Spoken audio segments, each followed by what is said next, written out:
internet-based TV channel isn't just politically freer, it isn't just cheaper to produce, it's also more convenient for users.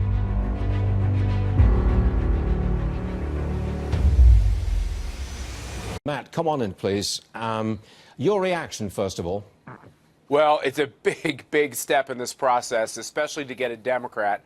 To get Joe Manchin to actually vote for Brett Kavanaugh is a big, big step, because that'll give cover to a couple of other Democrats who are still not public in their position. But, Stuart, the most important thing to remember in this vote, this really is not a test vote. It's different. Sometimes they'll run a vote in the Senate to see how the final will go.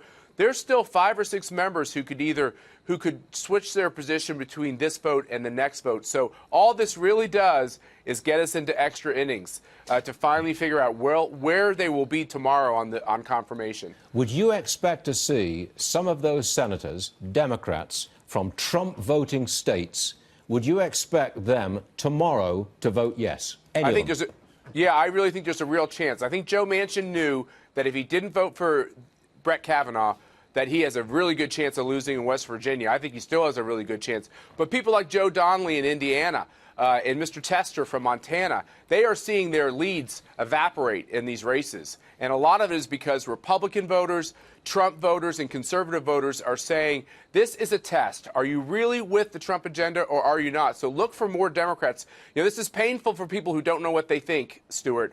They're talking right now, what can I get away with? Can I vote with Chuck Schumer, or can I do what my constituents want me to do and vote for Brett Kavanaugh? Joe Manchin may have just given those reluctant supporters of Kavanaugh amongst the Democrats, he may have given them some cover so that they come out from their cover tomorrow. I'm not looking at this positively or negatively one way or the other, but it seems that's the way the voting takes place.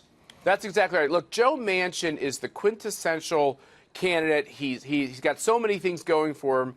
And people say, look, if Joe Manchin knows that he's in trouble in West Virginia because of the potential that he would oppose Brett Kavanaugh, what's it like for these other Democrats who don't have quite the stature of Joe Manchin? So I think they're looking at their own situation and saying, look, I might want to vote against him because I'm a liberal, but I play a moderate when I come and represent a state like Indiana or Montana. These states were big for Trump, as you said, Stuart. If they vote against Brett Kavanaugh, they're essentially saying they don't really want to come back to Washington. And so the stakes couldn't be higher. In terms of fundraising, it seems that the Kavanaugh issue is pulling money into the GOP's coffers. I want to just read you this tweet. I know you've seen this, but I'm going to read this for our viewers.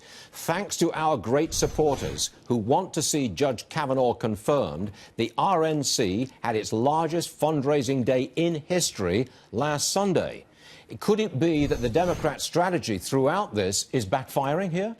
It's absolutely backfiring. You know, the one thing I'm looking at, Stuart, is not only this vote about whether Brett Kavanaugh gets confirmed to the Supreme Court, and I'm still confident he will, but whether or not voters out there across the country who are on the right can match the intensity of all these people that are so fired up and they're Trump haters on the left. And what all the polls are showing is that the intensity and the energy is really surging with conservatives, with Trump supporters. And then when you get excited about an election, you start to write checks and you start to get active. But conservatives don't get in the face of their political opponents. They don't do that. The left does that. The left is provocative. The left is provoking violence here. And I expect to see a lot of it this weekend. How about you?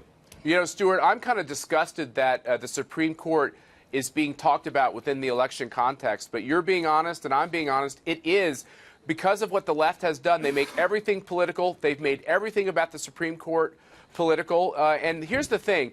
I oppose, and a lot of Republicans oppose a lot of these Democratic appointments. They destroy our appointments. There's one thing to have a political difference. It's another thing to try to go on a search and destroy mission to ruin a man's life. That's what they have done with Brett Kavanaugh, and the American people aren't going to stand for it. Yeah, ruin a man, his career, his wife, and his family, too. Let's not forget that. Matt Schlapp, thank you very much indeed, sir. See you again soon.